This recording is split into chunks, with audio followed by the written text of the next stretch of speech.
Illuminati by nature. Strapping a heart on. Monkeying around. All that and more. Cody, punch Mike Tyson! Dick punch!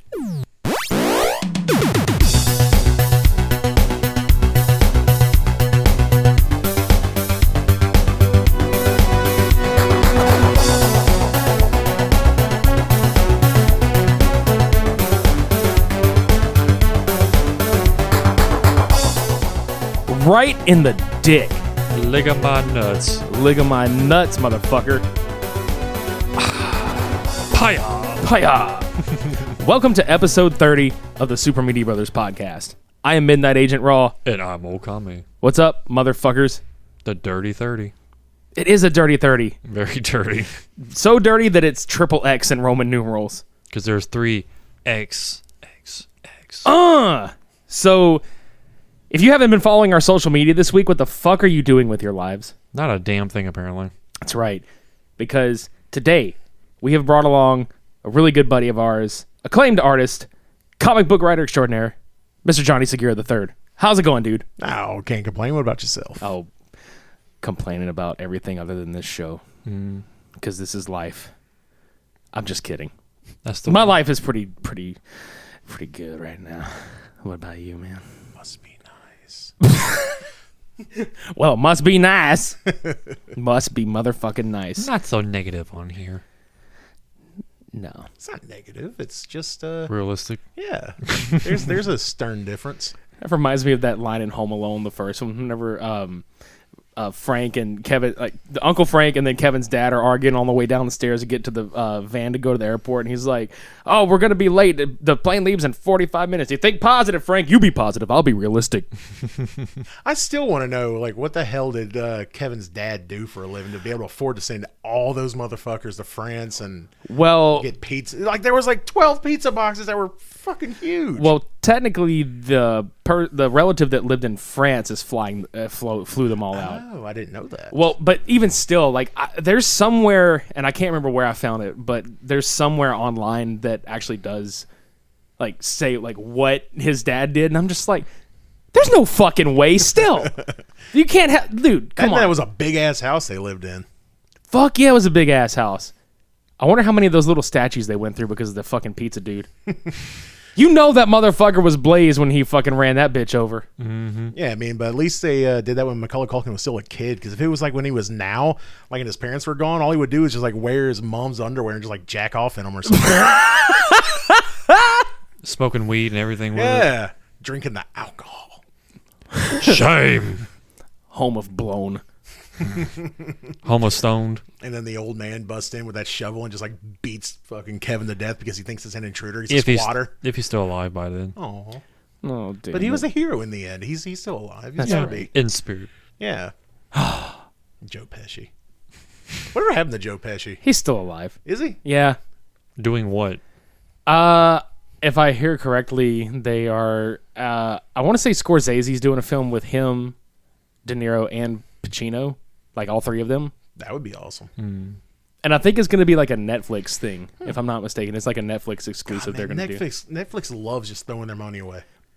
It don't matter. They got the money. It comes to throw right away. back. Yeah, no shit. So like I'm when you saying. see all those reports where it's like Netflix is $18 billion in debt. It was like, yeah, but then like they're in debt because they take that money and they invest it in new media and shit like that. That's why they have no funds, because they've already spent it on making shit to make money. Fuckers. There should be a Home Alone remake, but instead of Joe Pesci, it's Danny DeVito. I would pay out the ass to see Is that. Joe but Pesci's dad?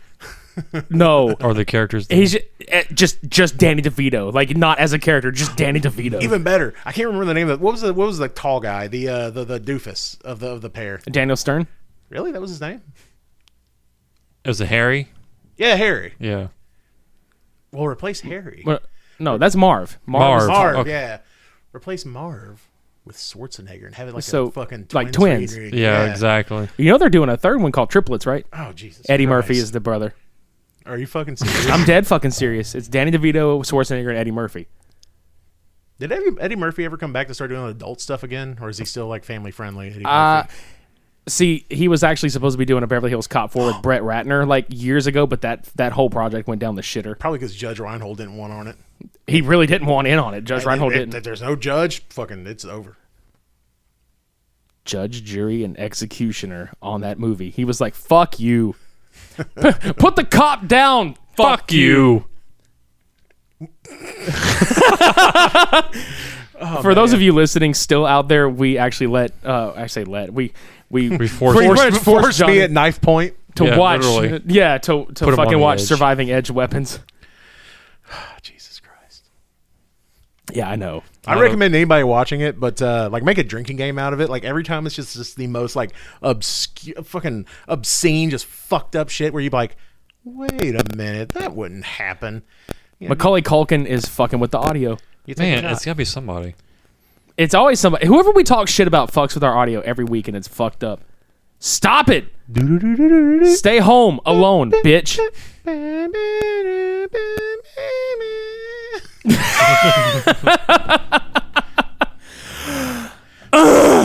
So, before we get into the main topic, we're going to just kind of bullshit around with some things we'd like to talk about aside from the main subject, which is going to be My awesome ass.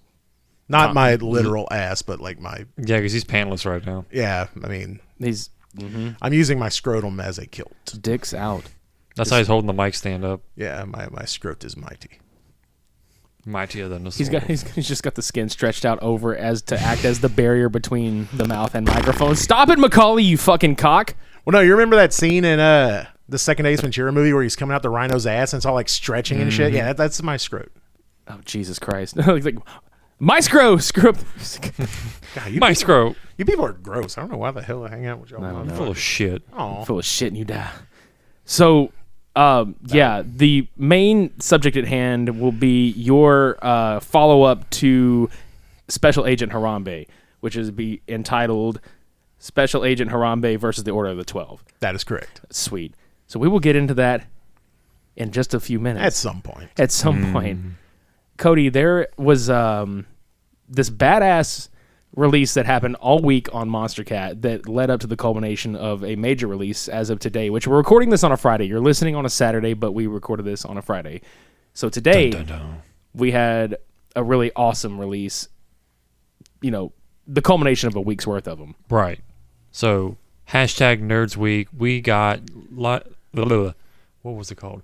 Full Hearts EP. There we go. Back on Man. track. Boom.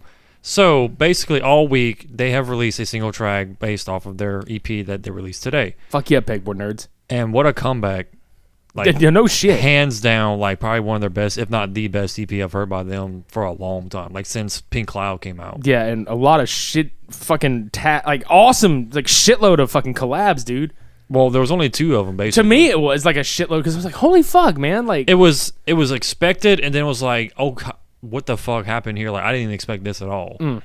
Because we got Dion Timmer with Escape collabing with him, which was fan-fucking-tastic. Probably my second favorite song. 90s. Very 90s, very underground techno, very fast-paced. Then, out of no fucking where, we got Knife Party collabing with him for Harpoon. And dude, I was not expecting that. Like, we are not worthy of that shit. Fuck no. Just hard-pounding house, like, heavy, gritty, just traditional Knife Party. Like, you can't go wrong with this shit. And then you throw in their randomosities of the pegboard nerds. Drop the Knife Party. Fuck you, Knife Party. Fuck you. No, not really. No, you guys are goddamn. Just BA, motherfucker. get this fucking EP. Get it. It's out on Monster Cat. Now. Right meow. Meowsicat. Was that your favorite track on there was Knife Party? Oh, fuck yes. That and Escape, like I said. I like Steel a little bit. It wasn't as hard-hitting as the other ones. Oscar was pretty good. I didn't like Purple People Eater that much. I liked it. You know, I like all kinds of music. You know me. I like all kinds of music. But compared to the rest of the releases, it's probably the weakest one. That's my point. So, yeah. And, Johnny, you were talking about some Devin Townsend stuff before we started actually rolling this motherfucker. Yes, I was. So, can you let some people in on what the fuck that is? Because I was just like, I didn't hear about this, and I'm fucking disappointed in myself that I didn't fucking hear about it. Oh, it's phenomenal. Basically, like 20 years ago, he came out with an album called Ocean Machine, and it was while Strapping Young Lad was still going on, but Ocean Machine's like a real, I don't know, it's kind of an easier listening metal, Yeah. but it's a phenomenal album. I love Devin Townsend though. Yeah, and he recorded the entire album live late last year at an ancient Roman theater. What? Yeah, it's fucking awesome. That's fucking legit. It is. It's gnarly. And then like he does like a fucking almost 2-hour by request set before it where he has like a full choir, a full orchestra. Like it's just a beautiful album. Like it's fantastic. Cannot recommend it more. Right. See, and I love Strapping Young Lad. That's where I first got introduced to him. Even like because wasn't Strapping Young Lad after he was Steve Vai's vocalist? Yeah. Well, yeah, he was with Steve Vai. Fucking hated the record industry. Yeah, and so that's what got him angry. Yeah. Which I love him. I do too. And it's nice to see that he's still doing music even without Strapping Young Lad. Yeah, and like honestly, I don't know. Maybe I'm just a fanboy or whatever, but I haven't heard an album from him that I did not like. No, I can see that because as a vocalist and a songwriter in general, he's really good. So. Yeah, and then like even like his more like his experimental stuff, like the almost country album he had, Casualties of Cool. Yeah, that was a fucking beautiful record too. See, and it's weird because a lot of people kind of shit on it, but I still loved the last Strapping Young Lad record. The New Black? Yeah. Oh, dude, that's a great one. I loved it because it was just so basically, correct me if I'm wrong, but what I took away from it, he was just making like a mockery of like typical like metal listeners. Oh, yeah. And it was just the best fucking thing ever. And then his his song to the hipsters and fucking talking about dancing at shows and shit. Yes. Yeah, that was good times. Fuck yeah.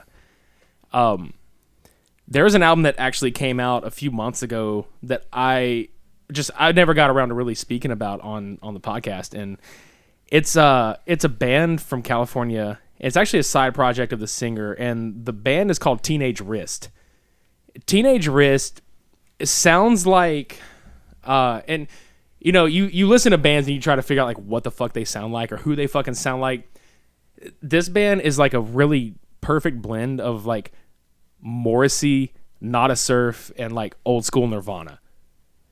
Damn. And you wouldn't think that would work, but it's not bad. It's they had like an EP that came out, but Chrome Neon Jesus is the name of their major release on Epitaph, and it sounds nothing like what the title would lead you to believe. What the hell would that lead you to believe? Like, what would you expect with that album title? Oh god, Pure bliss. Yeah.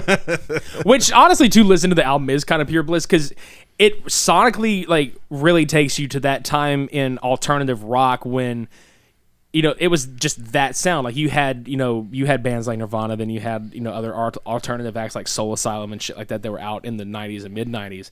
They carry that sound really well, and for being released in 2018 to actually have that sound and have it sound authentic is actually a fucking big feat. So the song that I heard that drew me into it was Dweeb, and I was like, well, that's a fucking weird name for a song, but the song itself is just like I let you listen to a couple of those tracks a while back, and I remember you were just like, oh, that was like legit sounded like it was from that era, and but it's out on Epitaph, it's out digitally, you can buy it on iTunes. I don't know how much it is now, but when I bought it for like $7.99, so fuck you guys if it's more expensive. I got it for cheap. But buy that shit. I fucking love that album. Nah. It's just so epic you can't really talk about it much anymore. Well, like, no, it's that good. I don't want to spoil it for people. Just like put your headphones on, listen to that motherfucker, and just let it just carry your ass back into the 90s. Yes. You know what's one of my favorite albums from that era? What's that? Temple of the Dog. Fucking A. God, that was a good album. They don't make rock music like they used to, man. I mean, how can you go wrong with Eddie Vedder and Chris Cornell? This is true.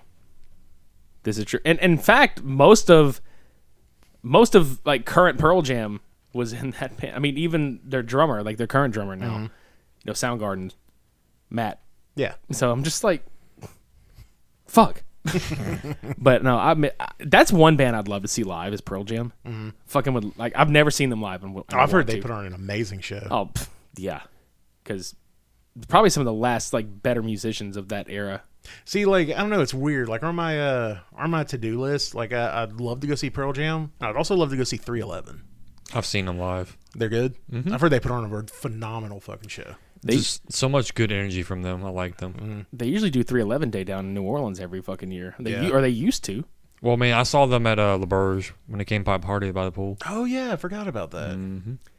They usually wasn't that with Sublime? Did they come with Sublime with Rome? Yeah. Mm-hmm. You know who else I'd love to see live? What's that? Real Big Fish. God damn it! There was, and I'm trying, and I'm gonna. I know I'm forgotten about it already, but like something with Real Big Fish. Oh yeah, fucking Sammy Hagar is doing like, you know how he does like his annual birthday bash in Cabo every fucking year. He's like 71 now, but he's doing this this Huntington Beach, California festival where it's his band with and his band actually consists of Michael Anthony from Van Halen, like the old bass player, Jason Bonham, who is John Bonham's son, and then Vic Johnson, who has been his guitar player for the last like 25 years. And they play an array of like Montrose, Hagar solo shit, Van Hagar stuff, and like Led Zeppelin tunes and shit. But Real Big Fish is on this bill with them and like some other bands, and I'm like, holy shit! What you have like? Oh, it's Sammy REO Speedwagon, and then like way underneath it is Real Big Fish, and I'm like, that's a awesome. Fucking crazy like. I don't know, man. All I gotta say is I'm glad I saw Guar when I did. Like every time I saw him, it was whenever Dave was still alive. Because like the first time I saw him, it was whenever Flatus was still alive. Yeah. And man, that was a good show. That was in Lafayette, a little shithole venue, man. Front stage the entire time. It was great. Shout out to my buddy Alex Vinson. We fucking saw them last. It was like late last year in Baton Rouge on their tour for their new album, and fucking He Is Legend opened for them. Really? Yeah. Man, that's a band I haven't thought of in a while. They're so good live. Like Suck Out the Poison. God, yes. That's such a like it's a fucking almost perfect album. Like it's really good. It Hates You is a good one too. Like Yeah. but dude, it's so crazy because and like the cover of Fancy. Right? Skylar still has it, man. Like, you know, watching them live. I'll show you later, dude. I taped their whole fucking show. Damn. Yeah, I taped their whole fucking set on my phone, so I'll show you later. Baller. Fuck yeah. On that note, I guess it'd be pointless to try to tell people to go check out the moon tonight because they're not going to hear this till tomorrow. That's right. So if you're hearing this tomorrow, which you are, did you check out the moon? Did you check it out? If you did, please leave a comment. Yes. Like and subscribe. Yes. Punch it. Tell us about that blood moon. It was a bloody good time. Damn near bloody when I'm done with it. Put the moon down. Fuck you. Fuck moon. Fuck moon. So what if the moon like pulled out a knife on you? Like it pulled out a crescent moon. It was like a little crescent. Like, it just tears it off of itself. Yeah. It's metal as fuck. It just tears it out of its own side. Here's my face. Come and get it. Fuck the sun. I fucking hate it too. God damn. I swear to God, that was one of the stupidest fucking things I've ever seen in my life, but it will never leave me. Like that shit will be like engraved in my fucking brain. The knife culture video. Yeah. Surviving Edge Weapon. Dude, everybody out there, go fucking watch. You know what? Fuck that. I'm not going to tell you to go watch it. If you want to go on our Facebook page, after this episode drops, I will put a fucking link to the YouTube video of it so you can watch that shit. He's not kidding either. I'm fucking not. I'll hold you at knife point and make you watch serious. it. I am dead serious. I seen it. He crazy. It's cutting edge technology, goddammit. He's getting straight to the point. That's right. We're on the edge now. Slash from Guns N' Roses. Stab. Watch this shit. You might learn a thumping. Got a handle on it now, so. That's right. So speaking of fucking knife culture, I guess this is a funny way to segue into Harambe in a little bit, but I noticed a little bit of the character Chris trying to use a little bit of knife culture in that motherfucker. What? What? What? What? What? Chris? Didn't you get? Did I? Oh! Yeah. Oh. I was like, is it you My wrote book. this motherfucker? Oh! He's like, we're on that subject now? Okay. Yeah. No, I'm dumb. Nah. We just got too Canadian like into the video. No, funny story. That character is actually based off of a friend of mine. He owns a company called Boxes in Action, and they make custom like long boxes and short boxes for holding your comics. And when I first had the idea, I was fuck it, might as well go full disclosure. Yeah. I was taking a shit There you go. And All the deets. I was I don't know, in my thoughts or whatever, and I had the idea, and I was like, this is fucking stupid. It's gonna be great. Yeah, it's gonna be great. And so, like, I get on my phone and I'm sitting there typing. I'm typing for like fucking 5 or 6 minutes. Long after the shit has done evacuated my body. Still on the toilet. Yeah, and it's just fermenting in there. It'll be wine soon. And Stewing. so, like, I'm sitting there typing. I'm typing, and I send it to him, and like I see the little scene thing underneath it, and then like nothing. It's nothing. Then I just get like a text like, "That is fucking awesome," Just like all caps. and I was like, "Really? Like, do you really think so?" He's like, "Oh, dude, you have to do that. That's so cool." Blah blah blah. And I'm like, "It's like fuck. I guess I gotta do it now." Hell Might yeah. as well. And then like, so I did like the first 5 pages, and like I did the first 5 pages, sent it to a bunch of people, and like people just lost their shit over it, man. They thought it was the coolest thing ever. It was like, you know what, fuck it. I did the Kickstarter for the first issue, and I was like, this isn't going to do shit, man. Like it's not going to do anything. And then like Bleeding Cool did an article about it, and then from there it just fucking exploded. It was on like Fox News. It was on comicbook.com. It was Fuck that microphone. yeah. Fuck you, microphone. Fuck you, mic culture. And all this was done with just like a premise and like 5 pages. And I was like, shit, well, now I'm too far into to, Now I gotta say, hey, commit. this was dumb. I'm not going to do it anymore. Your dick's too far in. You can't get out. And it's like, the funny thing is like, as much shit as I just talked about it, like the more I got into it, the more I started to fucking love the character and the world I was creating. And like the original idea I had is nothing like the final outcome. Because like the way I do my books is I don't ever have like a solid script. Right. Sorry, I keep tapping the table. It's okay. You're good. It sounds like Law and Order. This is his story. SVU. But yeah, like I never have a script. Like I'll have ideas in my head that I'll just keep running through my head over and over and over again, trying to flush shit out in my head. Like you did the first time you thought of it. That's Yeah, right. Exactly. And then I'll go through and I'll do thumbnails of all the pages. And then I'll be like, okay, well, this is how I want all the action to go. And I'll just fill in the blanks from there. So like then from there, I do all the artwork for all the pages. And then I just sit down and just ad-lib the entire script like as I'm putting it on the page. Like, what would they be saying right here? Exactly. Like I have ideas, but like it's never the same from whenever I first came up with it. And that's what I love about like this book. Because like, having a fuck, I don't want to spoil shit though, but like Just minor details. having Chris in there, it was just something that we thought would, I was like, you know what, dude, since you were the one who pushed me into doing this, and it's such a great idea. I love that. I love what it turned into. I was like, I'll put you in there because I'll make you a villain. Fucking A. And then like for the next part. Because I did Special Agent Harambe, the first chapter, probably 4 months after the whole Harambe shit happened, like what, a year and a half ago? Yeah, And that's what I was gonna get at, like kind of without like just from an outsider, point of view, like without spoiling it for a lot of people, because like I've read it a few times, And are you going to be like, spoiler alert, Harambe died? no, I'm just saying like, obviously, IRL, not in the book. I'm not spoiling shit in the book. no, not in the book, no. But the way I looked at it was just like, oh, if you're sad about Harambe dying and you want to know like what really fucking happened, read this book. Yeah. Just read this, because this is definitely the best alternate universe thing I have ever fucking read in my life. Yeah, so you find out that Harambe was part of a top secret government experiment called Operation Caesar, which I'm not going to get too far into that because the end of the book explains Obviously. a lot of that. But yeah, so you find out that Harambe can talk, he can fight, he can do all this cool shit, and then they were using him as a tool, like as a weapon.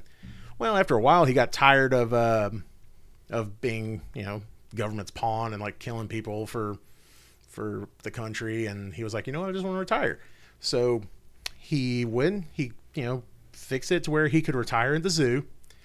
But some higher up officials thought that he would roll over on them. Just kind of sell him out. Exactly, since he knew so much from being in the actual operation, that they tried to have him silenced.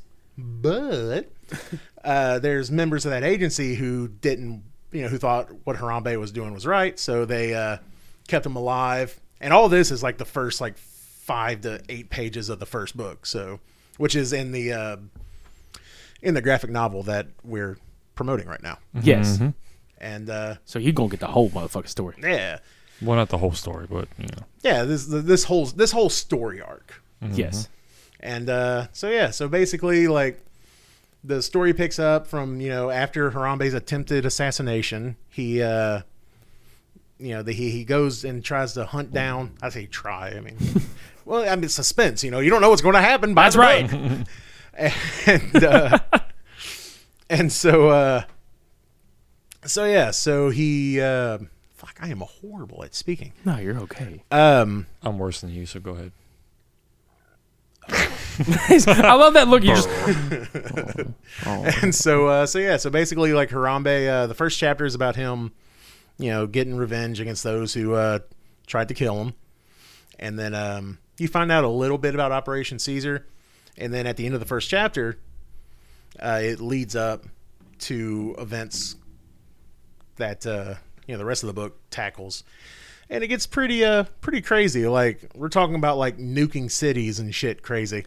Right. And Harambe saving the world kind of shit. Because that's what you fucking do, Harambe. Like, you find out, wow, that was loogie in the throat. Fuck yeah. You find out that it wasn't just Harambe that was tested on. You find out that Cecil the Lion was tested on. You find out that Buttercup the sloth, famous sloth. Oh shit. Sedan, the last white rhino, he didn't really die. He was part of Operation Caesar. Are these the 12? Yes, they are part of the 12. Fuck yeah. And then so a couple members of the 12 aren't accounted for in this book, but that's because they're going to be fleshed out later. Gotcha. Like, this isn't the end of Harambe. Like, I have 2 other solid story arcs, and then that'll probably be the end of them. Fucking nice. And the questions I have notes here, and most I know we keep jumping back. Oh, you actually forth. read it? No, I didn't. I did not read it at all. Yes, fuck yeah, I read it. Well, shit, Fuck yeah, yeah. I read I don't it. know. Like, I just figured, it's Bitch, I read it a few times. it's just colorful toilet paper. Bitch, I might read it. No, I did read it because I was actually damn horny. no, because I'm again not spoiling anything, but like I noticed a few things. Like obviously the Harambe thing was legit pulled from real life. There's a certain character in there, President, that we obviously know it's based on Hillary Clinton. So, like, that's funny. I thought that was fucking hilarious. Like, that was... Because I read that, I was just like, oh, this is amazing. Like, it's... Guys, it's literally like the satire that you didn't know you fucking needed in your life. I promise you this. It really is. And then you got the guy, Harambe, that was fucking wronged, and you're just like, oh, that's fucked up. But you really get to see him whip his dick out in this one. I don't think like literally, but God damn it, hashtag dicks out. But again, like I wasn't trying to like spoil anything, but I have like all this shit written down. And I'm just like, fuck yeah, go for it. No, I liked the no. It's fuck. The moon. It's the moon. It's Hillary. Dude, fucking She heard us bitch. talking shit. Yeah. I swear to God, swear on everything. But where was I? Oh yeah. So that Boner pills all over the place. No, I enjoyed that a lot. I mean, I enjoyed the setup how the child that fell into the tank or fell into the area was in on everything. Like the whole fucking thing is just like, I love that it's just conspiracy theory. He was the distraction to so Harambe wouldn't notice a sniper. Piece of shit. You fucking piece of shit, child. God damn it. And The character child, not the actual child. And then you find out that the sniper is also... Yep. Yeah. Again, the knife culture, man. Just one big loop. Yep. Yeah. And then the second and third chapters just get absolutely fucking nuts. Once you start... Because, after the events of the first book, everything's quote-unquote hunky-dory, so Harambe's like, fuck it, I'm going to go retire. So he pulls some more strings, and he gets it to where he gets to go back to the jungle and be with his kind. Well, about 2 years of peace, and that's when Operation Caesar starts happening. Yeah. and they send another member of the 12 to hunt down Harambe, and they just start spiraling from there.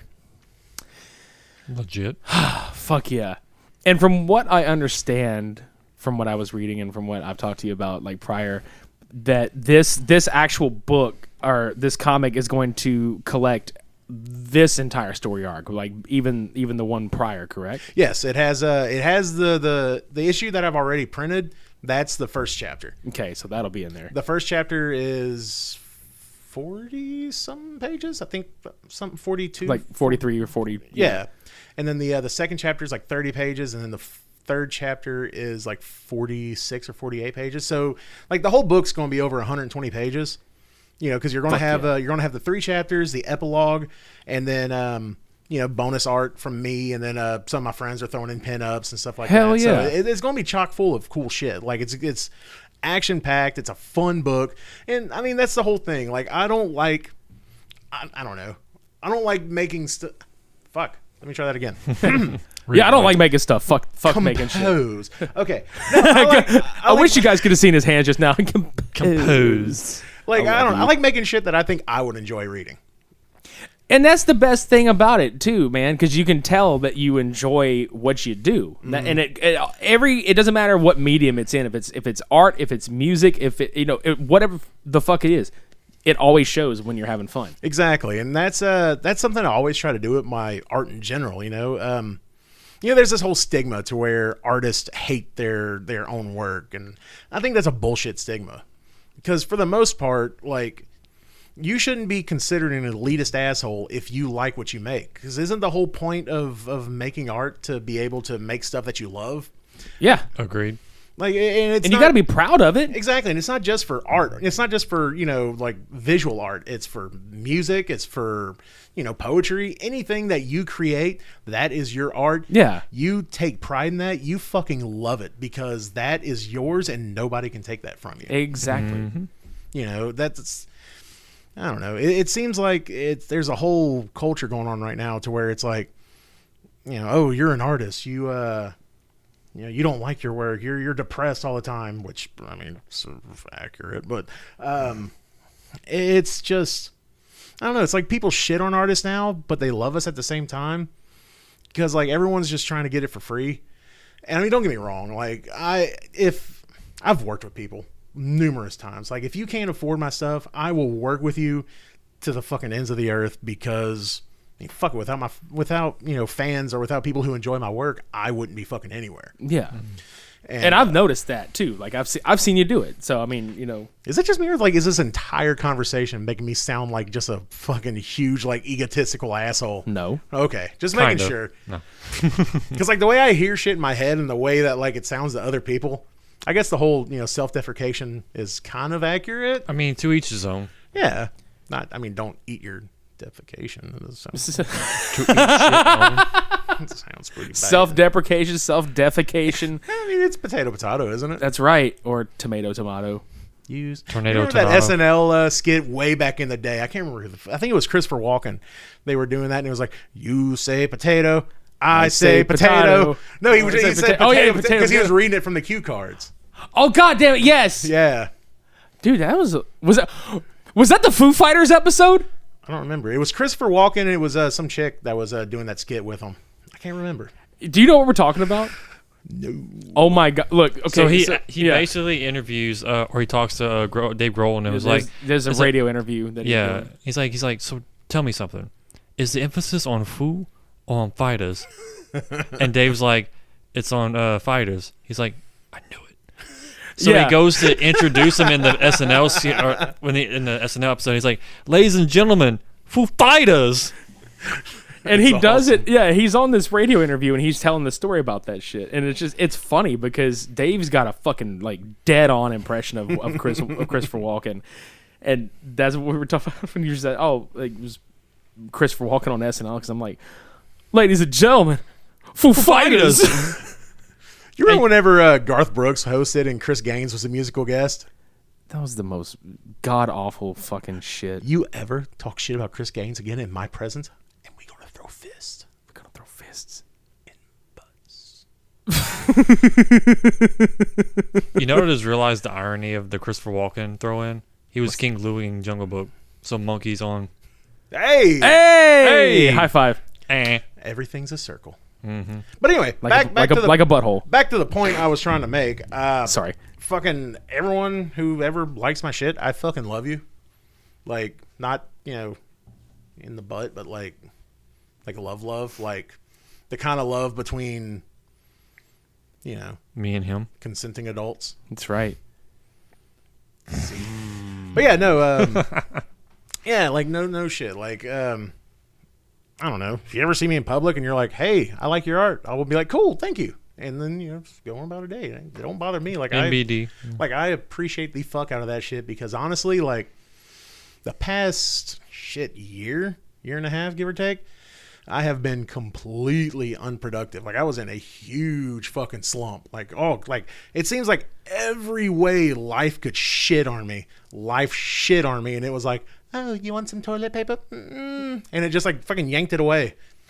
Like, damn it. Yeah, but I don't know. Like working on this book, it really helped me pull me out of. Wait, help me pull me out of. Yeah, okay. It really helped pull me out of that. There we go. That's how. Help me help you. Help me help you, motherfucker. I don't write books. No, like it really, like as cliche as it is, it's like, yeah, like this book really helped me get through a bunch of shit because I don't know, I realized how much I love making books because last book I made was Angry God, and that was like mid last year, I believe, and it's a long time. Yeah, because I remember, dude, we've known each other for 13, 14 years now? Shit. Probably longer. Has it been that long? Like I thought it was longer 2004. than that. Like 2004. Dude, my grasp of time is garbage. Same. But I try. But no, like I remember I've been there like since like almost the start. Like, because you talk about, your works and stuff like that. Like I've been there since Billy the Face, man. Oh God. Like I've been there since Billy the Face, fucking Pipe Dreams, all that shit, man. Funny story you mentioned. Mother. Fun fact, bitch. There you go. That you mentioned Billy. Like, did you glance through any of my other books that I sent you? Yeah. Okay. Did you notice how there's like reoccurring demons? I was gonna say like that you had some like reoccurring artwork that would happen and like reoccurring like little small nuances sprinkled in here and there. All of my universes are linked. Except for Pipe Dreams. Pipe Dreams is just That's fun. a good one-off. Yeah, man. I fucking loved Pipe Dreams, man. Which I plan on redoing Pipe Dreams. I want to redo it as kind of like a web series. Oh hell yeah! And then use that to where it leads up into the Smash Brothers story. Nice. Hell yeah! And for those of you out there that don't know this, Pipe Dreams is a fucking awesome Mario Brothers like. What I call like a fanfic. It's not like a typical fanfic, but it's definitely like a good like interpretation of. Oh yeah, it's that just world. Imagine Mario Brothers, but like super over the top gore. Like yeah. Like, it's so good. There's one scene where Mario comes across a giant saber-toothed Goomba. It's this and then like Mario does the classic, like he jumps on him and like jumps and like goes straight through this motherfucker's head, and like when he pops out, he's got fucking like entrails and shit all over him. Yeah, it's fucking legit. It's good times. I just picture Cody and I doing that shit. I could see that. But that yeah. Y'all should go as a Mario Brothers movie for Halloween. Actually, like the thing we talked about doing was like post-apocalyptic Mario and Luigi, where That'd it's be like awesome. I still have the beard and shit with the hat, but I've got like a fucking like bloodied up sledgehammer and like actual overalls that are all fucking like white fingerless leather gloves and shit. It's a me. Drop the knife. Fuck you. Fuck you, Goomba. But oh man, Life is peachy. but yeah, all my stories are connected, and like I'm working on a book called Goodbye, which is called Goodbye because it's going to be the full title is Goodbye: The Final Will and Testament of Cunt Destroyer. Aha! And that's a character from 210 Bean Cans fucking. That is correct. I was about to mention that. Do it. Like, and I mean, don't get me wrong, I'm vain as fuck. So Cunt Destroyer is modeled after me. Yeah. And I have it's yeah. I have like the first issue of Goodbye done, which if you look through that folder, I'm sure you probably came across it. Yeah. And yeah, it just gets fucking weird, man. That whole book is just going to be just fucking insane. Yeah, and guys, look, again, another book by him. Like, if you haven't, just goddamn it, find it through him. 2 tin bean cans fucking. That was probably one of the most like out there fucking things I've ever read, but god damn, it's entertaining as shit. I love it. Like, that whole book is just ludicrous on top of absurdity. Like, it is dumb for the sake of being dumb, but it is fucking entertaining. Because at the point whenever I made that, like, I had just gotten rejected by Marvel and DC. We went to C2E2 in Chicago. Yeah. And I went to the Marvel booths, I went to the DC booths, and they both told me pretty much the exact same thing. They were like, oh wow, we really like your style. We like how you do this and this and this. You need to work on this and this. I'm like, okay, cool. Yeah, I know. Cool. And he was like, yeah, but we'd never hire you. I'm like, why? He's like, well, your style's too cartoony. People don't want that anymore. People want more realism and more dark and realistic. And I'm like, well, what about people like Joe Mad, Humberto Ramos, Scotty Young? Oh, they're all grandfathered in. Nobody wants cartoony anymore. And I'm like, all right, well, fuck it. So, but yet the animated DC is far superior than the actual movies themselves. Oh yeah. And so yeah, whenever I was like, okay, well, since I know I have absolutely zero chance of getting hired by these people, I'm just going to make whatever I want to make, which is how all this shit started. Mm-hmm. Fuck that. Go to Image. Dude, I would love to, man. I would like to see you do a Max comic book, man. Oh, dude, that, man. Like, just the Max. The Max. Dude, it would fit in with that world. That's what I'm saying. Yeah. That's like... That would be awesome. But and that's... I had been, like, in the back of my head before we even started this. I was trying... Because, everybody likes to make comparisons to shit, but that's, to me, is, like, one of the closest. Like, if I could pick a style, that's the closest I could, like, pinpoint. Fucking Sam Keith is such a gnarly artist, man. But think about it, like Harambe meets the Max and the actual like African like savannah would be fucking awesome. That would be awesome. They both work together to save Julie. Yes, there sir. That would be cool.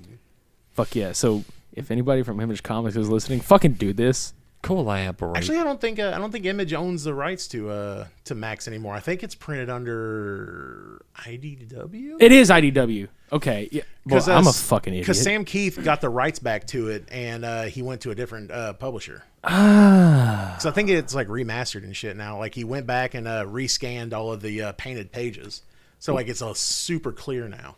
Well, fuck then. Contact him and fucking do this shit. But yeah, so anyway. all my books are connected, and like at the end of Goodbye, it's going to lead up to Billy the Face. Are you gonna be okay? So is it gonna be like a not a redo, but like does Billy the Face pick his story back up, or is this kind of like an overhaul? Or well, like at the events at the end of Goodbye, sets the events that kickstart what happens to Billy's world like 2,000 years before Billy exists. So like all the lore that exists in Billy was caused because of these demons and the battle between Cunt Destroyer and the lead demon. This is fucking like awesome. Pretty much destroys that world and has it to where, all the events in Billy's pick up, and yeah. They always have a name for these universes. They're like, this is the DC multiverse. This is the Marvel Cinematic Universe. This is the blah blah blah. Mine would be like the Fucklyverse. The Fucklyverse. Yeah, but yeah, like because I don't know. Since I have a lot planned, like I have 2 other story arcs for Harambe that I want to do. They'd both be like one shots, so they wouldn't be like big ass books. Yeah. I have another Demon's Redemption I want to do, which Demon's Redemption, I love that fucking book, man. Like it is, in my opinion, it's probably one of my most visually appealing books. Like, I don't know, I just love it. And the pacing's really cool.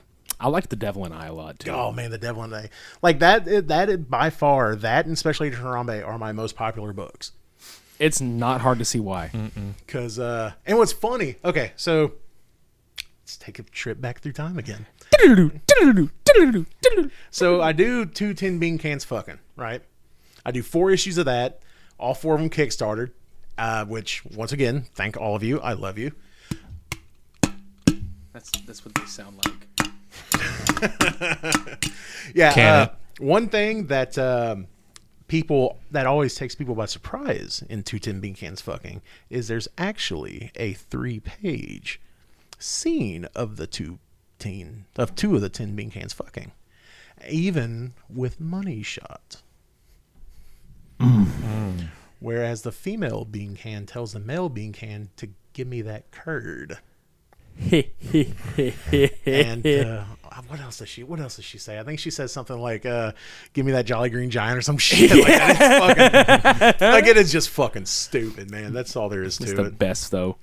And so I do Tim Bean Can's fucking, which the final villain in Bean Cans is a galactic deity who is a world destroyer who's called Octacock. And basically, he's this giant muscular motherfucker in a cloak, boots, and gloves, and that's it. And like a giant 70s bush where 7 tentacle-like dicks come out. That's right. Coctacles. And, yeah, God, that book's so fucking dumb. Like, if you would describe that to anybody, like, they would just look at you like you farted. You know, you're just like, huh? It's like, what? And yeah, but anyway, so I do Bean Cans, right? Yeah. And then the next book I do is the first Devil and I. And so people, whenever I'm showing it to the people who I, usually show my books to after I do them for, proofreading or to make sure, just to make sure it doesn't suck. Because, I make it and I'm like, wow, I really like this. And someone would read it and be like, so I send it to people. I'm like, then, I legit get this reaction. They're like, you didn't write this. The fuck I didn't. It's like, no, you didn't write. This is serious. This is actually good. You didn't write this. I'm like, man, well, fuck you too. Fuck you. So I had to deal with that for a while, which was funny. My God. But yeah, basically, like, Devil and I is more like a psychological horror, which I can understand why you would go from humanoid beings fornicating to fucking psychological horror. Yeah. Mm-hmm. And it's like, people are always like, oh, is that something you've dealt with? Because it deals with, like, suicide and depression and shit like that. Yeah. And rejection and, like, all the stuff that triggers deep mental anguish. And they're like, no, I thought it'd be a good idea, so I did it. And they're like, really? It's like, does that kill it? I mean, I just thought it'd be a good story. Yeah, sometimes that's all the reason you fucking need. Yeah. Mm-hmm. Like, you don't need, like, you don't need like an overly extravagant fucking story. Just like you're talking about, like, the Harambe. Like, I was just taking a shit and fucking came up with this thing. Yeah. Oh man. And like, whenever I'm at tables at conventions, like, people, I love the reaction. Like, people will come up and they'll see the book and they'll be like, oh shit, it's fucking Harambe. And they pick it. It's like, oh God, I gotta buy this. Or they look at it and go, why do you have a comic about Harambe? And it's like, you know what? You don't get it. Yeah. You are not of this world. But it's like, legit, like, there's nothing fucking better than people, who see your hard work and you can tell that they genuinely love it. And it's like, no lie, that is the biggest fucking, like, natural high you can get. Oh, fuck yeah, it is. I mean, you're a musician. Oh yeah. And that is, I get it. Like, we talk about, like, different mediums and shit like that. But yeah, I definitely fucking get that, because it's like playing a show and, people come up to you like, oh, I really enjoyed your set. But, like, you can tell the ones that don't mean it and the ones that do mean it, you know what I mean? Mm-hmm. And it's always nice to have any kind of compliment for your work. Exactly. Like, especially something that you work so hard on. And, I don't know. Because, no lie, I think I've been working on the 2 new chapters of Harambe, like, nonstop for, God, like a month maybe? And isn't it cool when that fucking creative floodgate just opens up and you're just like, oh my God, I have to fucking write all this shit. And, yeah, I mean, the shitty thing about it is that whenever I'm doing stuff like that, like, I put on blinders, so I'm kind of behind on some commissions and shit, but I'm working through it. Mm-hmm. You got yours. Finally. Bitch! Actually, you got I like yours, how it bitch. came out, though. That shit looks really good. Yeah, that was Came tight. out. Oh, just wait till you see it in person, man. Pictures and scans. Still, that was enough. That was enough right there for me. I haven't played the what's it, the Cold Lands or whatever? Frozen Wilds? Yeah. Oh my God, that's some fucking hard ass shit, dude. I didn't realize there was fucking robotic bears in that shit. Yeah, Frost Claws? Yeah, that was cool. No. Like, it was them and the Scorchers. The Scorchers are a bitch to fucking fight. Because they're literally just like, as soon as they're done attacking you, they come after you again with the same attack, and you have to literally roll dodge the entire fucking time until they stop. Oh, dude, like, nothing, like, that game did so good in like making you feel tiny next to the machines. And like the first time you take down one of the T-Rexes, The Thunderjaws. oh dude, that was such a fucking achievement. Like oh my god, like I shat myself the first time I saw a tree just fall down. I'm like, what the fuck? I gotta fight that? what was the biggest pain in the ass? It was the fucking graboids. Mm-hmm. God, those things sucked. Did you call Bert? did you fucking call Bert? Dude, if Bert would have been in that universe, there'd be no robots. Like, he would have done Right? all of them. Did you see the latest Tremors movie? No, I did not. And I heard about it, and man. I don't know if I want to see it or not. It is a pile of shit, but you got to watch it. Do I have to watch it? You enjoy shitty movies. I do enjoy shitty movies. Yeah, it's pretty rough. Okay. Well, maybe we'll watch that. Part of our list. You know, the funny thing is, man, like it probably wouldn't even have to be on the list. We could probably do an entire fucking podcast on the Tremors series. Oh, dude, the first two are still some of my favorite movies of Oh, all the time. second one is my absolute favorite, dude. A lot of people shit on me for that because they're like, well, what about the first one? Like, well, of course the first one's great, but dude, I loved the second one like See, a lot. For me, like, the second one stands out more because it was the first Tremors movie I've seen. And then I saw the first one, and I was like, I don't know. I enjoy them both equally. In my opinion, they're both fucking phenomenal. I guess, you know, if somebody who's never seen them is watching them now, they'd probably look at it and be like, What the fuck is this? This is shit. Crap. It's crap. But I mean, It's crap, Parker. It's crap. If Sharknado can make 5 movies, I mean, It's fucking Sharknado. you ever heard of a movie called Bait? It's an Australian horror movie. No, I've not. It's Not bait. it's like it's in Australia, and a tsunami hits, and these people Tsunami. these people get caught like in an underground market, and oh shit, these fucking like big ass sharks get caught under there with them, and yeah, it's really good. Oh shit. It's definitely worth a watch. Fuck yeah. Like, I was watching it the other day, and I was like, wow, I don't remember these special effects being this shitty. But then, like, it's weird. Like, the opening scene is just, like, the fakest rubber-ass looking shit you'll ever see in your life. But then the rest of the movie, it's like, so did they just, like, run out of budget whenever they were shooting the opening? And Yes, they did. I don't know. There's one way to answer that. Yes, they probably did. Yeah. I don't know. I have a soft spot for shark movies. There needs to be dude, I don't look. There has to be a fucking Agent Harambe movie. Oh, dude, I'd be all about that. Actually, me and some friends of mine were trying to turn the Devil and I into a little short film to try to, you know, see if we can sell it. Fucking A, dude. But then, you know, it kind of fell apart. God damn it, man. But the Devil and I would make it would make a great movie. Yeah. Yeah. If not a movie like a fucking miniseries. Yeah. See, Or anime. like for Harambe, like I could picture Harambe being like a Like an Adult Swim kind of thing. yeah. That's literally where I Yeah. was going with that. Like, Give me the animation team for the Boondocks. oh my that would god, be awesome. please, yes. Dude, that animation team is fucking phenomenal. Yeah. Like flat out. Yeah. So that would be fucking awesome as shit. Yes, it would. Did you launch the Kickstarter for this yet? No, well, it'll be launched. God damn, I keep hitting the It's okay, I keep man. hitting the table and it sounds like a bongo drum. Oh, man. This is your story. Donkey Konga. Yes! Danky Kang. There's another collaboration right there. Yeah. DK and Harambe.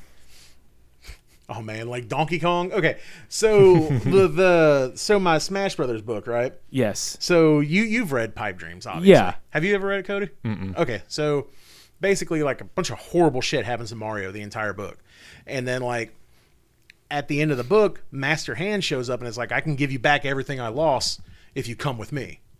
And so Mario does, and that's how he gets transported into like the floating islands for Smash Brothers. Well, like I want to have like twisted, fucked up origins for all the other Nintendo characters. Like Donkey Kong, instead of him wearing a tie, he has a shackle around his neck, and basically he was a circus gorilla that they like beat the shit out of him.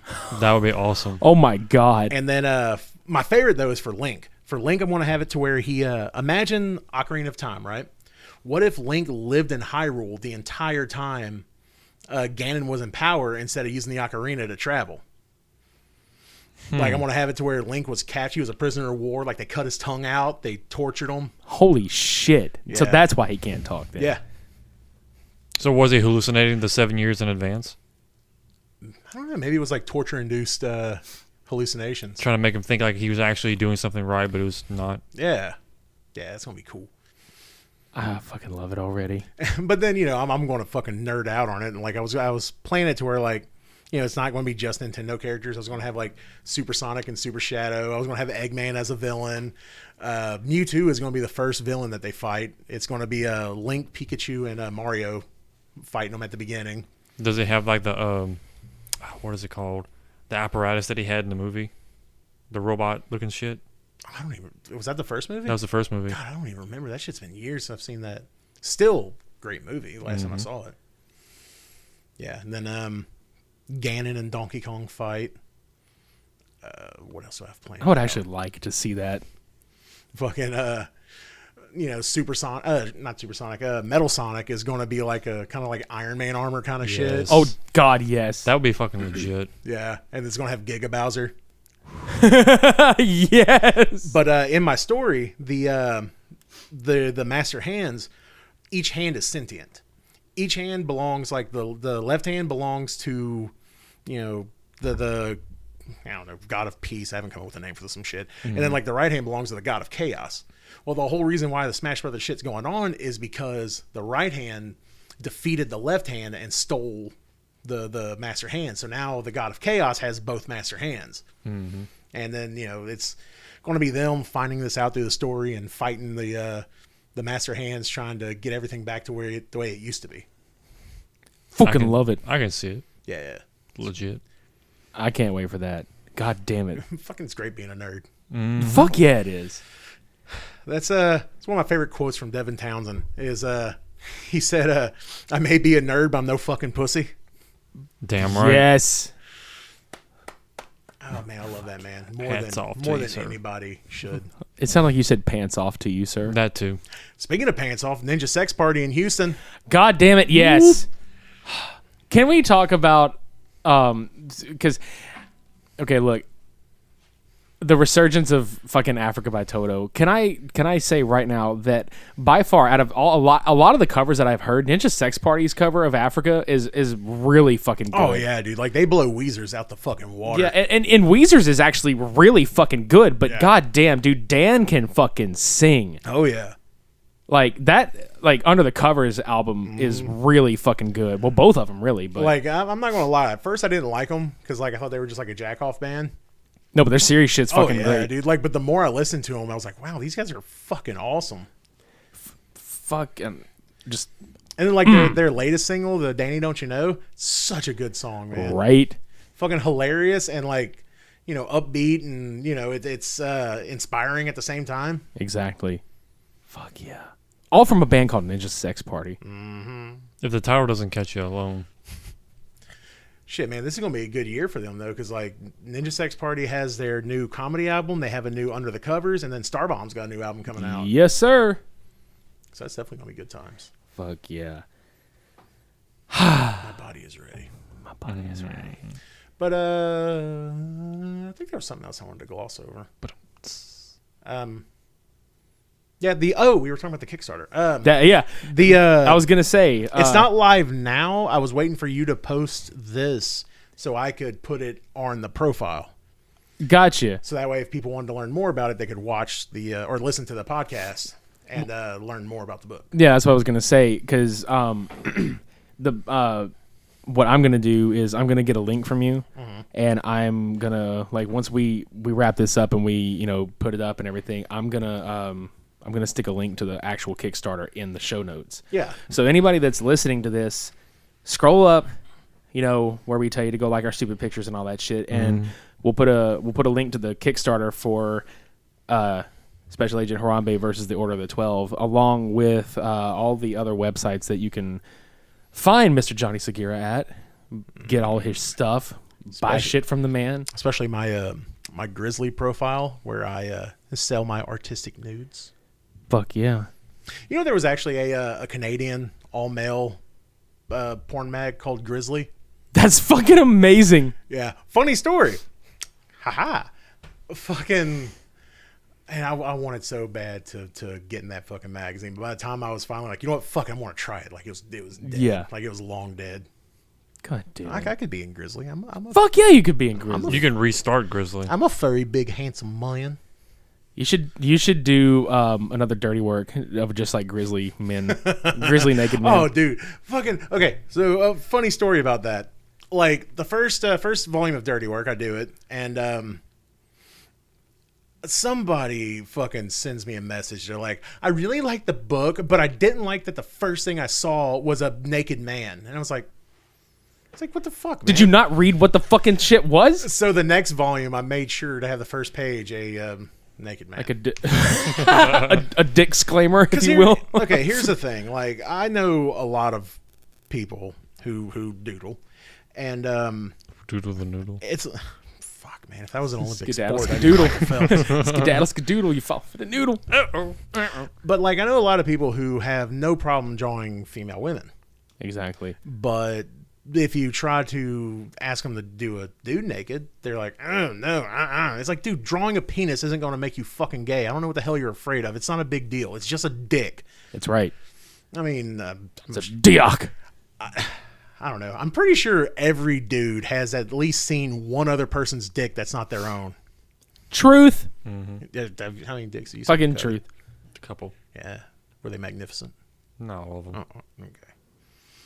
Fucking working at the tattoo shop for as long as I did, man, I saw a plethora of dicks. Every dick is magnificent. Oh. You see my homesick with Lace Falls. Like, oh, I saw plenty of dick. That's Oh. right. You see where this is going. Put the dick down. No! Fuck me. You. Fuck me. Put the dick down. Fuck me. All right. I mean, fucking, I got shit to do. I got time. All we got is time and semen in this world. That's right. Good Lord. Time and semen. Sounds like another book title. Yeah, that would be cool. My the next book I plan on doing is going to be fucking cool too.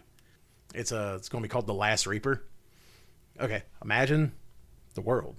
The apocalypse happens. Fucking people die.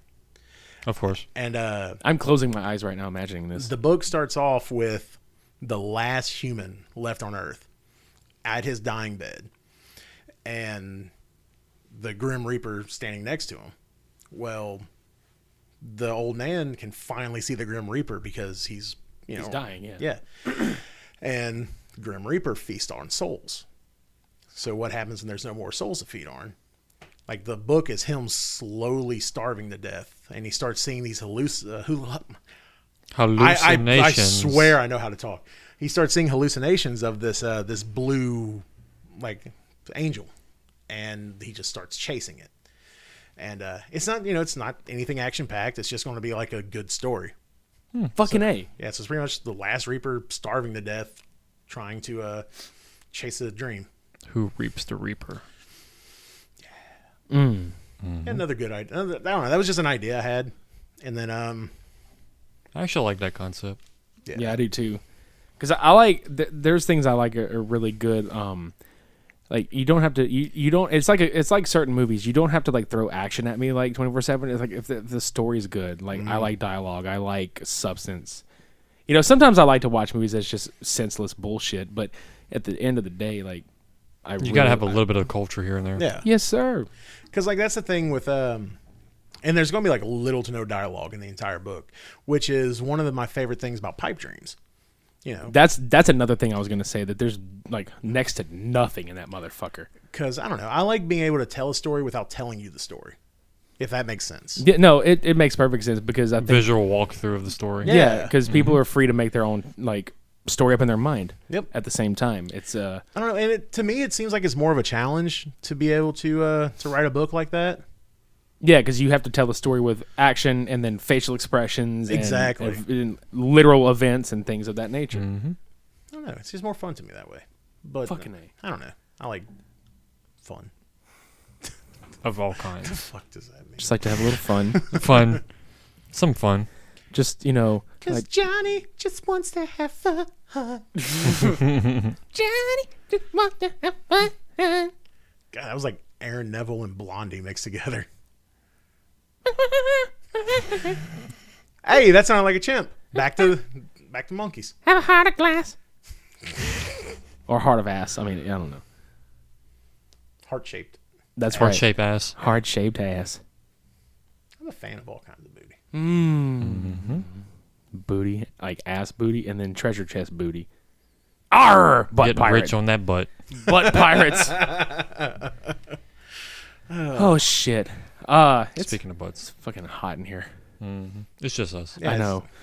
But, yeah, I was, like, before we roll out of here, I was going to actually say, I have a lot of your websites written down, but I don't know if some of them are current or some of them are, like, so old school that, you know what I'm saying? The main ones that I was going to ask you which ones you wanted to plug. Is Johnny Segura III.com. Yep. That is my official.com. If you don't want to remember any other ones, you can find all my links on there.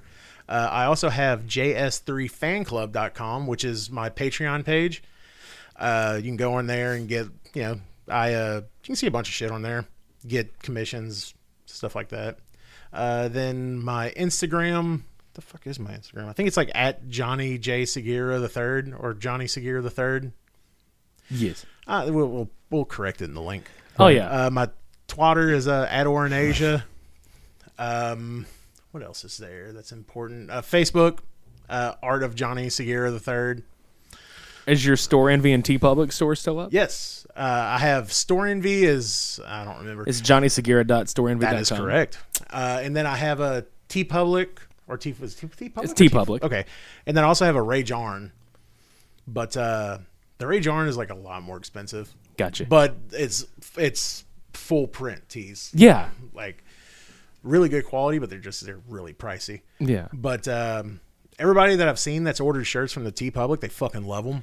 Oh, dude, and I've looked at the designs and like, because it's fucking cool, guys. Like, you can get any color like all these prints come on like literally like any color t-shirt, any style t-shirt, like baseball style tee, like cotton t-shirts, V-necks. And they also do like cell phone cases, laptop cases, fucking shower curtains, like all kinds of shit. It's fucking cool. Yeah, so if like you want Harambe on a big goddamn shower curtain, can they do that? Can they fucking do it? Duh. Fuck yeah. But yeah, other than that, I'm always down for commissions or bullshitting, whatever. I mean, the main thing I like to stress is don't be a stranger. I don't know. I guess what it boils down to is like I'm not a rock star. Like I enjoy talking to people. I like just shooting the shit with people. So Obviously. well, yeah, I mean, and yeah, if you want to say you like my work, or if you just want to bullshit about anime or anything like that, I am always down. Or fucking add me on a PlayStation or Steam, and Play a fucking game with me, I man. play video games. Fun fact. Fuck yeah.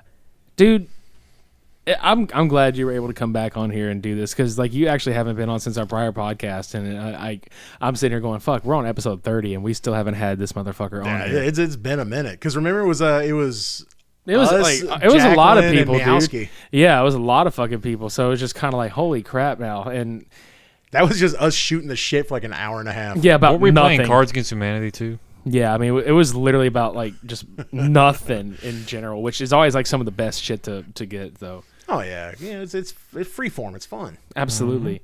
But dude, yeah, like fuck, man. Like seriously, anytime you want to come back on, man, like you're always more than welcome. Like, and as a matter of fact, we talked about getting you on one of the Cult Cinema Showdown episodes in the future, because you brought up the 1990 Night of the Living Dead that Tom Savini had done. I love that fucking movie. I do too. And it's funny because like I like the original '68 Romero one, but God, I have a soft spot in my heart for the 1990 See, fun one. story. The original Night of the Living Dead, the Romero one, my first horror movie.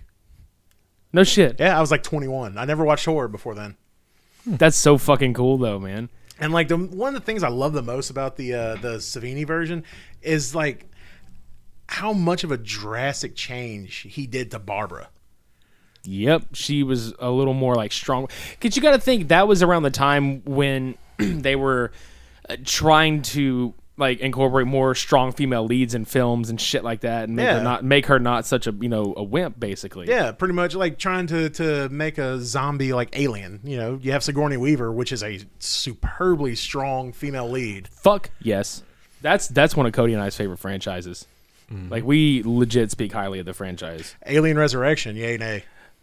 Not so much. I mean, like there were parts of Resurrection that I thought could have worked had they done it a little better, but as a whole, they honestly could have done without. I mean, and even certain aspects of Alien 3, because Alien 3 actually was not the cut we got was not at all what they wanted out. It's funny you mention that because Alien 3 is my favorite one.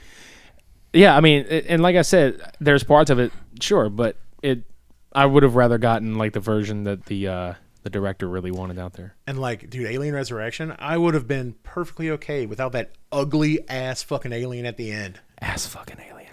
Like that thing was just fucking hideous, man. Mm. Didn't have enough penis in it. That's how you know Geiger didn't design it. Oh God, but God, why does everything come back to dicks with you two? Because we're a couple of them. Hey, hashtag dicks out, right? Hashtag dicks out. Absolutely. Comment on our shit with hashtag dicks out. Just fucking do it. Yeah. Just fucking do it. Oh, and like I'm gonna fucking give this to you right now because like it's on my fucking mind. Oh yeah, you get a fucking sticker. God Fuck yeah, I was going to ask for one anyway. Yeah, well, stick it to them. That's right. And out there for you listeners, we actually still have quite a few of the die cut stickers of our logo. So if you would like to leave a rating and review on either our Facebook or iTunes, you know the drill. Do it. Send us a message with it on Facebook showing us it was you, and we'll mail you a free sticker. We don't give a fuck if you live in the continental United States or outside of it. We will fucking mail you a sticker. It's because you guys are fucking houses. Oh, we try, man. God damn. God damn. Every day. Yeah. We're going to stick all of Johnny's links in the show notes below, so you can scroll down and click them shits. Johnny, thanks again for being on the show, dude. Fucking thanks for letting me on. Oh, absolutely. And ramble incoherently for an hour and 11 minutes. Any fucking time. Anytime. So we're going to roll through the drill if you want to follow us on social media, because we do this every fucking time. If you have not figured it out by now. And we're going to go through the roll call of websites right fucking now. Go! Facebook.com/supermediabros. Twitter.com/supermedia_bros. Instagram.com/supermediabrospodcast. Ooh. Come look at our stupid pictures! Have we put more up there? We have. Not Yes. much. Not many stupid ones. God damn it, we put pictures up anyway. You should be fucking looking at these stupid things. Like, just do it. They are majestic. Majestically stupid. Stupidly majestic. And as a matter of fact, just go look at all of the things. Go click all the links, do all this shit. It's what you do, man. Switch your life up a little bit. Do something actually important in your life. Put the phone down. Well, no, you pick it back up. Fuck you. Pick up the phone. Fuck you. Click some links. And don't forget to back Kickstarters about humanoid gorillas. That's right. Exactly. Most importantly, like out of all these links, the Kickstarter will be the very first fucking thing that will come up on the show notes when you scroll down. Slap. Support the fuck out of this book. Buy it. Support Johnny. His work is fucking phenomenal. I've literally been there from almost the jump, and I've loved every bit of it, and you fucking will too. Check out Special Agent Harambe versus the Order of the 12, because motherfucker, if you want to see Harambe like kick some serious ass, this is where you do it. Bam. I love you. I love you too. We're not monkeying around on this bitch. I guess we'll cue the music and get the fuck out of here. Might as well. Okay. The nice little tom work there. All right, guys. That was Guerrilla Radio, episode 30. Until next week, I've been Midnight Agent Raw. Ahmed Okami. And I'm awesome Johnny Segura. That's right, motherfuckers. So shades on. We're all